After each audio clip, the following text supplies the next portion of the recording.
یہ ہوتا ہے ہمارے ہاں نیتا لوگوں کا استقبال کیسے ہوتا ہے، جس کے پاس جو موٹر سائیکل ہے لے کر باہر نکل جاتا ہے، اور ابھی تھوڑا تھوڑا مولانا لوگ بھی یہی چاہ رہے ہیں۔ ہاں، یہ نیتا گیری مولانا لوگوں پہ جو سوار ہوئی ہے یہ دین برباد کر کے رہیں گے۔ وہ سب کام نیتا گیری نیتا لوگوں کا تھا کہ وہ بائک آگے چلے اور کار پیچھے چلے اور یہ چلے۔ آپ تذکرہ کرتے ہو حضرت علی کا، توجہ فرما رہے ہیں کہ مولا غریبوں کے ساتھ بیٹھتے تھے تو پتہ ہی نہیں چلتا تھا کہ حضرت کہاں بیٹھے ہیں۔ مولا دربار میں بیٹھنے کے بجائے بازار میں ہوتے تھے۔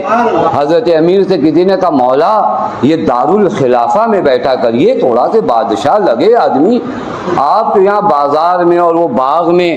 تو حضرت نے فرمایا میں نہیں چاہتا کہ کوئی مجھ سے ملنے آئے اور کوئی دربان آنے سے روک دے، میں علی بازاروں میں اس لیے رہتا ہوں تاکہ کوئی غریب اگر فریادی بن کر آئے تو علی سے ملاقات ہو جائے۔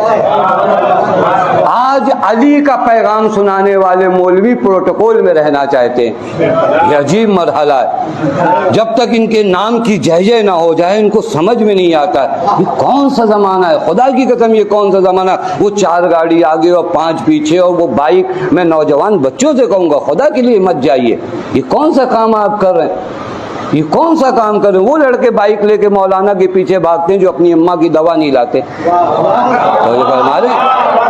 یہ کون سا طریقہ ہے، یہ کون سے ثواب کا کام ہے، یہ ہمارا دین نہیں ہے، یہ ہمارا مذہب نہیں ہے۔ مذہب شیعہ سادگی کا نام ہے، پتہ نہیں بات واضح نہیں، مذہب شیعہ سادگی کا نام ہے۔